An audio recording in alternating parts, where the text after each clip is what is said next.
School রিভিউয়ের পর প্রতিটা school একটি করে রিপোর্ট কার্ড পাবে। শালাসিদ্ধি ফ্রেমওয়ার্কের উপর ভিত্তি করে প্রতিটা স্কুলের রিপোর্ট কার্ডে লেভেল 1 থেকে 3 অবধি রেটিং করা থাকবে। প্রধান শিক্ষক এবং টিচার ইনচার্জরা এই রিপোর্ট কার্ডের উপর ভিত্তি করে পরবর্তী কাজ সম্পর্কে প্ল্যান বানাতে পারবে। এই অ্যাকশন প্ল্যানের উপর ভিত্তি করে কোনো স্কুল শালাসিদ্ধি ফ্রেমওয়ার্কের কোনো একটি বিষয় বেছে নিতে পারবেন এবং সেই অনুযায়ী সেই বিষয় ভালো করতে পরবর্তী 1 বছরের করণীয় প্ল্যান করতে পারবেন। অ্যাকশন প্ল্যান তৈরি করতে কিছু ধাপ প্রয়োজনীয়। ধাপ 1, গ্রুপিং। কোনো স্কুলে প্রধান শিক্ষক এবং টিচার ইনচার্জদের নিয়ে অ্যাকশন প্ল্যানের সেশন তৈরি করা হয়। তারা দলগত পদ্ধতিতে এই কাজে যুক্ত থাকবেন। তারা রিপোর্ট কার্ড এবং অ্যাকশন প্ল্যানের ফরম্যাট খুব সহজ এবং সঠিকভাবে নিজেদের কাছে রাখবেন। ধাপ 2, সিলেকশন অফ স্ট্যান্ডার্ডস। প্রতিটা প্রধান শিক্ষক এবং টিচার ইনচার্জদের একটি নির্দিষ্ট সময় দেওয়া হবে নিজেদের রিপোর্ট কার্ডকে রিভিউ করে প্রয়োজনীয় অংশকে চিহ্নিত করা।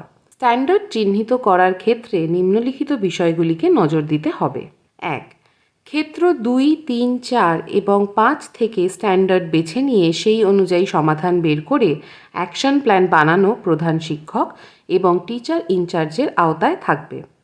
2, এমন একটি স্ট্যান্ডার্ড বাছতে হবে যেটি সম্ভবপর এবং যে কোনো ভালো প্রভাব ফেলতে পারে। 3, এমন একটি স্ট্যান্ডার্ড বাছতে হবে যেখানে স্কুল লেভেল 1-এ রয়েছে। 4, এরপর সেই স্ট্যান্ডার্ডটিকে এরিয়া অফ ইমপ্রুভমেন্ট স্তম্ভে লিখে রাখতে হবে। ধাপ 3, identifying actions to be taken. অংশগ্রহণকারীরা তাদের চিহ্নিত করা লেভেল 1 ভালো করে পড়বেন এবং তারপর লেভেল 2-এর বিষয়ে নজর দেবেন। লেভেল 2-এর বক্তব্য প্রপোজড অ্যাকশন স্তম্ভে লিখে রাখবেন। এরপর তারা লেভেল 2-এর অতিরিক্ত পয়েন্টগুলি লিখে রাখবেন যেগুলি লেভেল 1-এ ছিল না। এই পয়েন্টগুলি পরবর্তী ধাপ হিসেবে গ্রাহ্য পাবে। উদাহরণ, যদি কোনো গ্রুপ ক্ষেত্র 3 বেছে নেন তাহলে তার স্ট্যান্ডার্ড 3-এর আওতায় পড়বে শিক্ষার্থীর অগ্রগতি উন্নতির জায়গাগুলিকে নিম্নলিখিত অংশে প্রকাশ করা। 1, স্কুল সমস্ত শিক্ষার্থীদের উন্নতির মানদণ্ডকে পাঠ্যক্রমিক প্রত্যাশা এবং সহপাঠক্রমিক ক্রিয়াকলাপের মাধ্যমে নজর রাখবেন। 2, সমস্ত শ্রেণীর একটি ক্রমবর্ধমান ডেটাবেস স্কুল তৈরি করবে। 3, বিভিন্ন ধরনের শিক্ষার্থীর নিরীক্ষে স্কুল একটি ক্রমবর্ধমান ডেটাবেস তৈরি করবে। পরবর্তী ধাপ সম্পর্কে what actions to be taken স্তম্ভে লেখা থাকবে। এরপর প্রতিযোগীরা প্রতিটি অ্যাকশনের জন্য টাইমলাইন স্তম্ভে লিখবেন। ধাপ 4, সেলফ লার্নিং। অ্যাকশন চিহ্নিত করার পর অংশগ্রহণকারীরা নিজেদের শিক্ষা গ্রহণে নজর দেবেন।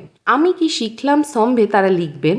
নিজেদের জ্ঞানের ঘাটতি চিহ্নিত করে তারা চেষ্টা করবে লেভেল 2-এ পৌঁছানোর। উদাহরণ, আমি জানতে চাই কিভাবে বিভিন্ন ধরনের শিক্ষার্থীদের জন্য ডেটাবেস তৈরি করতে হয়।